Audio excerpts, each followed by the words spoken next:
Bienvenue à ce rendez-vous de l'information sur Eden TV. Voici les titres du journal. Séance hebdomadaire du Conseil des ministres ce jeudi 6 avril 2017 à Cotonou. Le résumé dans un instant. En Gambie, le dépouillement des bulletins de vote est pratiquement achevé. Les Gambiens étaient aux urnes ce jeudi pour choisir leurs députés. Les actes suivent les paroles représailles américaines en réponse à l'attaque chimique présumée qui a fait 86 morts, dont 30 enfants en Syrie.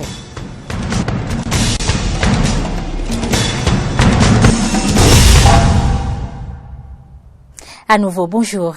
Les membres du gouvernement se sont réunis en Conseil des ministres ce jeudi 6 avril 2017 autour du président Patrice Talon. Plusieurs communications étaient à l'ordre du jour, résumées avec Loris Freddy Davo du point de presse donné par le ministre d'État, secrétaire général de la présidence de la République, Pascal Irénée Koupaki. Le Conseil des ministres est tenu ce jour, jeudi 6 avril 2017, sous l'autorité du président de la République, chef de l'État, chef du gouvernement. Au nombre des sujets débattus, j'ai retenu 4 points à votre attention. Le premier point concerne l'autorisation de ratification de l'accord de financement additionnel signé avec l'Association internationale de développement, AID, dans le cadre du programme de productivité agricole en Afrique de l'Ouest. Le conseil d'administration de l'AID a approuvé le 3 avril 2017 l'octroi d'un crédit de 12 milliards de francs CFA à notre pays pour le financement de la seconde phase au Bénin du programme de productivité agricole en Afrique de l'Ouest. Cette seconde phase vise à promouvoir notamment et accélérer l'adoption de technologies améliorées dans le domaine des meilleurs produits agricoles des pays ouest-africains qui participent à ce programme, tout en s'alignant sur les priorités de production agricole de la sous-région et les priorités des centres de recherche agricole. Deuxième dossier. Mise en œuvre de l'identifiant fiscal unique. La mise en œuvre de l'identifiant fiscal unique par le ministère de l'Économie et des Finances vise l'élargissement de l'assiette de l'impôt et la garantie de la sécurisation des recettes intérieures de l'État. En raison de l'importance de l'IFU, il a été jugé nécessaire de renforcer son caractère obligatoire par une disposition légale contenue dans la loi de finances 2011. Troisième dossier. Projet de révision de la Constitution. Conformément à l'article 154 de la Constitution, pour être pris en considération, le projet devait recueillir un vote à la majorité qualifiée de 3/4 des députés, soit 63 députés par excès sur les 83 qui composent l'Assemblée nationale. Le Conseil de ce jour note que c'est la première fois qu'un projet de révision d'initiative gouvernementale atteint ce niveau de débat au Parlement, puisqu'il a passé l'étape de l'étude en commission des lois pour être soumis à la plénière. Le Conseil note positivement la large adhésion des députés à la prise en considération du projet. Mais il reste que la majorité qualifiée de 3/4 des députés n'a pu être obtenue pour engager la discussion quant au fond et aboutir à la modification de la Constitution. C'est pourquoi, en constatant que personne n'a indiqué que le projet de révision était opportuniste, le Conseil exprime sa satisfaction à l'Assemblée nationale pour la large adhésion au projet de modification de la Constitution. Quatrième point. Exportation de noix brutes de cajou. À l'issue de la séance, le Conseil a adopté le décret portant instauration d'un prélèvement supplémentaire de 50 francs CFA par kilogramme de noix brutes exportées, indépendamment de la taxe de 10 francs CFA prévue par la loi de finances gestion 2017. Ce prélèvement est liquidé au cordon douanier avant toute exportation. Par ailleurs, l'exportation de la noix de cajou brute par voie terrestre est interdite. Jeudi 6 avril 2017 a marqué le premier anniversaire de l'accession au pouvoir de Patrice Guillaume Athanas Talon au Bénin. 12 mois de gestion durant lesquels d'importantes réformes institutionnelles étaient en vue. Sur le plan politique, quel bilan peut-on établir de cette première année? Élément de réponse dans ce reportage de Morei Arnaud Agua. Exactement un an que certains Béninois jubilaient de l'accession au pouvoir du régime du nouveau départ avec à sa tête le président Patrice Talon. Si certains saluent les réformes politiques opérées depuis 12 mois, d'autres semblent y voir un empressement. Franck Agbeyinou, journaliste politique, loue le courage du régime en place. Gouvernement de courage en ce sens que les institutions budgétivores mises en place, institutions non constitutionnelles bien entendu, budgétivores mises en place au temps du changement, mis au chômage. En ce sens que le gouvernement de la rupture a sorti les grands dossiers de corruption et de mauvaise gestion du régime de la rupture. Mais s'il y a un point particulier en termes de la gouvernance politique, pour parler de bilan, en un an d'exercice, c'est le courage, l'audace du régime de la rupture de faire réviser la Constitution. Pour celui qui fut secrétaire général d'une commune et qui a joué un rôle actif dans sa gestion, c'est un bilan que je trouve en partie positif, en partie négatif, pour être objectif. Ce qui est positif, c'est que très rapidement, il a réglé des problèmes que depuis plus de 20 ans, ses prédécesseurs n'ont pas pu régler. Je veux faire référence à la nomination des préfets des 12 départements. Je veux faire référence à la désignation des 6 autres chefs-lieux de département. Et je crois que c'est un acte de courage fort louable. Pour d'autres Béninois, chefs de partis politiques ou anciens acteurs du régime défunt ou encore simples citoyens, une réorientation de la politique gouvernementale actuelle est nécessaire. En un an, on peut dire que le peuple n'a rien gagné donc de l'exercice du pouvoir de Talon. En un an, c'est plutôt d'abord Talon et son entourage qui sont servis. Les attentes ne sont pas encore remplies. La pauvreté, la misère même, la misère noire, dans certains domaines s'est accrue. Et ça, c'est le côté négatif. Paris n'est pas construit en 5 ans. Paris est construit, Paris ils ont mis des années. Avant que Paris ne soit Paris, pour que les villes soient modernisées, ils ont réglé le problème du chômage, la famine, l'agriculture. En somme, les Béninois souhaitent qu'en dehors des réformes politiques engagées, que le gouvernement soit sensible social afin de favoriser un bien-être au peuple. Reprise effective des activités des organisations fertiles étudiantines après la décision de la Cour constitutionnelle en ce sens. C'est le constat fait par une équipe de notre rédaction dans la matinée de ce jeudi sur le campus universitaire d'Abomey-Calavi. Aristide Setti et Romaric Devochi pour le point. Une section de l'UKE, Union culturelle et artistique des étudiants, en pleine répétition. Voilà 6 mois que l'on n'avait pas vu cela ici sur le campus de l'université d'Abomey-Calavi. Ce jeudi 6 avril 2017, c'est la section Manukina que nous avons surpris en pleine activité.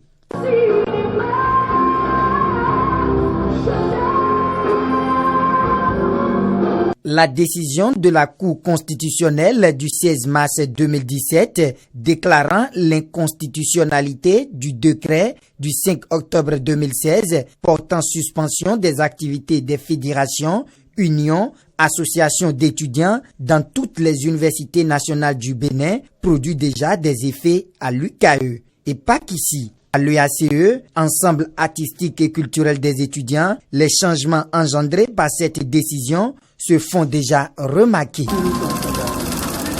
Toutes les sections de cet ensemble exécutent leurs activités. Fini le temps où l'UACE n'existait que grâce au secteur danse nationale. Même à Radio Univers, une des seules institutions spécialisées de l'UAC, à n'avoir jamais cessé de fonctionner au temps de la suspension des associations d'étudiants, on note un impact de la décision de la Cour constitutionnelle. La formation des nouvelles recrues dans les différents secteurs, rédaction, animation et technique qui peinent à commencer faute de salles est désormais effective. Comme ces différentes institutions, les associations fêtières ont relancé leurs activités. Au sein de la FNEB, nous avions déjà organisé une assemblée générale pour annoncer à toutes nos instances à la base que les activités doivent reprendre. Et vous aurez déjà certainement remarqué dans la maison que les activités ont vraiment repris.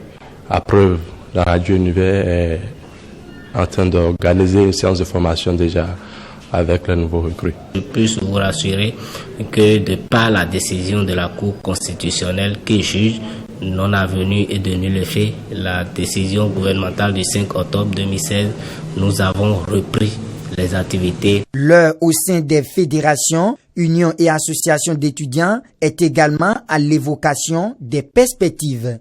Nous invitons tous les fédérés à se mobiliser autour des responsables parce que cette fois-ci, plus que jamais, nous allons continuer la lutte jusqu'à la satisfaction de nos revendications. Pour les étudiants, je dirais de rester sereins, de rester bien mobilisés pour que lorsque nous allons lancer les hostilités, lorsque nous allons recommencer avec les luttes estudiantines, pour qu'ils puissent nous suivre à avoir de bonnes victoires. Mais plusieurs problèmes liés au fonctionnement de ces associations existent. Si les rivalités qui les opposaient aux autorités étatiques semblent faire partie du passé, les guerres internes de leadership maintiennent le mouvement estudiantin dans un état de fragilité remarquable.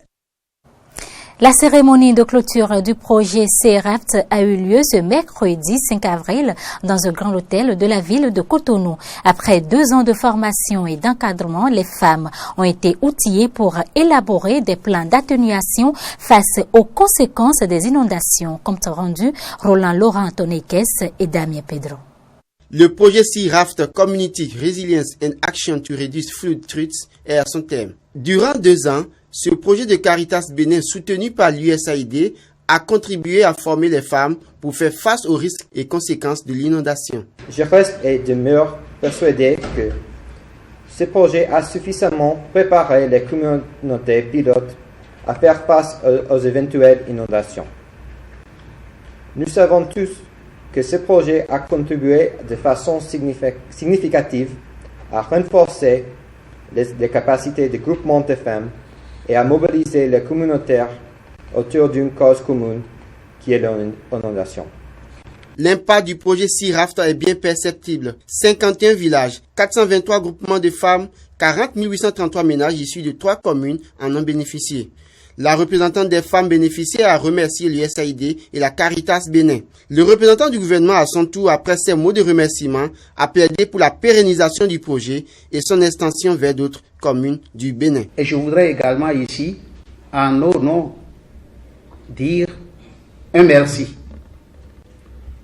Je voudrais seulement demander, évidemment, au nom du gouvernement, à la partie américaine d'aider ou de nous aider à consolider les acquis et pourquoi pas à élargir le champ d'action de ce projet à d'autres zones qui en ont réellement besoin, qui sont également des zones à risque.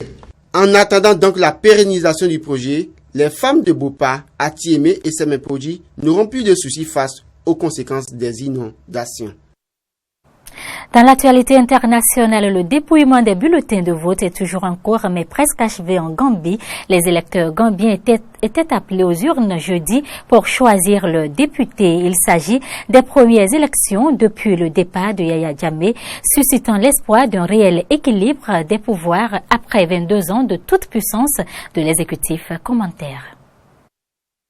Un peu plus de 886 000 électeurs sur quelques 2 millions de Gambiens ont voté jeudi pour choisir parmi les candidats leurs parlementaires. Un faible taux de participation à ce premier scrutin depuis le départ de Yaya Jammeh, parti en exil en Guinée équatoriale en janvier à la suite d'une intervention militaire de la CEDEAO et d'une ultime médiation guinéo-mauritanienne pour le forcer à accéder au pouvoir. La commission électorale, malgré cette faible participation, a enregistré un record de candidatures, 238 candidats issus de 9 partis politiques et des listes indépendantes. Gambians are coming out list to complete. Les Gambiens sortent pour compléter l'établissement du nouveau gouvernement. Nous avons un exécutif, mais sans législature. Donc, cette élection sert à élire les représentants qui seront le complément du gouvernement gambien. Nous avons un nombre record de candidats qui participent à ces élections et je pense que c'est un très bon signe pour notre pays. Cela montre que nous changeons. Les Gambiens veulent davantage s'impliquer dans la démocratisation de notre processus politique. Aucun incident n'a été signalé, mais l'affluence a été timide dans plusieurs lieux de vote, a constaté la commission électorale indépendante. Aujourd'hui, on voit que la situation est très calme. Nous avons ouvert certains bureaux à 8 heures du matin où il y avait une participation importante. Et puis maintenant, la participation est un peu plus faible, je dois dire. Donc une situation assez calme. En Gambie, pays anglophone enclavé dans le territoire sénégalais, hormis sa façade atlantique, le Parlement monocaméral compte 58 députés, dont 53 élus et 5 nommés par le président, pour un mandat de 5 ans. Un reportage de Corneille Aïssé. Le président somalien Mohamed Abdullahi Mohamed a déclaré jeudi l'état de guerre dans ce pays gangréné par les attaques des islamistes radicaux Chebab. Il appelle le public à soutenir l'armée nationale pour l'aider à combattre les terroristes. Confrontés à la puissance de feu de l'AMISOM déployée en 2007, les Chebab ont été chassés de Mogadiscio en août 2011. Ils ont ensuite perdu l'essentiel de leur bastion, mais ils contrôlent toujours de vastes zones rurales d'où ils mènent des opérations de guérilla et des attentats suicides jusque dans la capitale. On écoute la déclaration du président somalien. Aujourd'hui, j'annonce l'état de guerre dans le pays. Cela ne sera pas une guerre illégale, ce sera une guerre totale.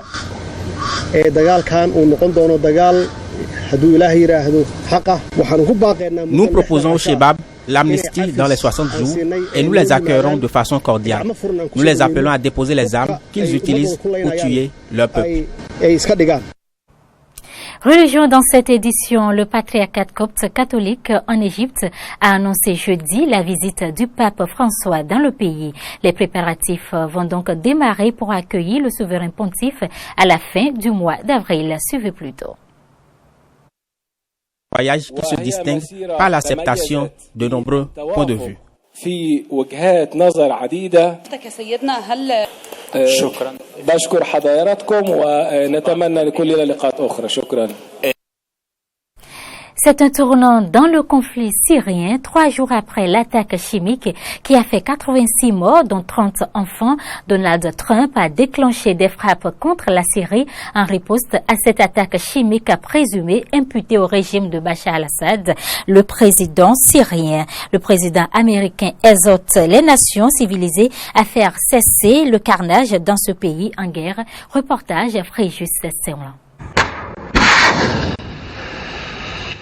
59 missiles de croisière Tomahawk des États-Unis lâchés en pleine nuit sur la base aérienne syrienne d'Al-Shairat. C'est la réponse tôt ce vendredi 7 avril 2017 des Américains à l'attaque chimique attribuée au régime de Bachar el-Assad qui aurait fait 86 morts dont 27 enfants. L'attaque américaine en Syrie, elle, a fait près d'une dizaine de morts et des dégâts matériels considérables. Avions, tarmac, dépôts de fuel, bâtiments de défense sont partis en fumée. Dans une adresse solennelle à la télévision depuis sa résidence en Floride, Donald Trump a justifié ses frappes.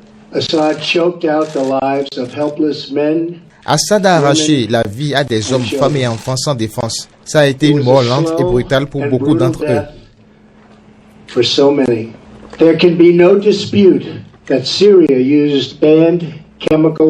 Il ne peut avoir de doute que la Syrie a utilisé des armes chimiques interdites, violant ses obligations liées aux conventions sur les armes chimiques et ignorant les appels du Conseil de sécurité de l'ONU.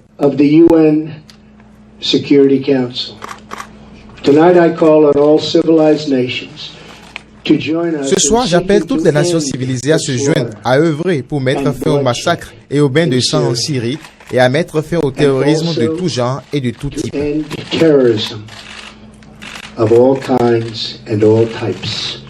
Si la France et la Grande-Bretagne soutiennent ces frappes, Moscou et Téhéran, alliés du régime Assad, ont condamné cette première opération militaire des États-Unis contre le régime syrien. Ils ont évoqué une attaque contre un État souverain.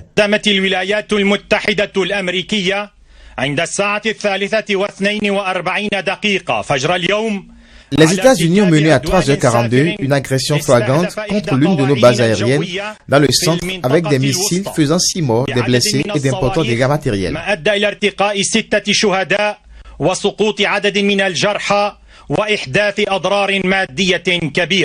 La Russie, qui avait mis en garde les États-Unis contre une éventuelle intervention militaire contre son allié syrien, a aussitôt suspendu l'accord avec Washington qui visait à empêcher des incidents entre avions des deux pays en Syrie. La partie russe suspend le mémorandum avec les États-Unis sur la prévention des incidents et la sécurité des vols lors des opérations en Syrie. Nous appelons le Conseil de sécurité de l'ONU à tenir une réunion d'urgence pour discuter de la situation. La coalition de l'opposition politique s'est réjouie de ces frappes qui ouvrent un nouveau chapitre des tensions internationales. Un reportage de Fréjus Serloin et Judicaël Polycap Haïdino. Fin de cette édition. Merci de l'avoir suivi. Retrouvez nos informations sur les réseaux sociaux, Facebook, Twitter, notre site internet, Benin, Bar de 6, Eden.tv.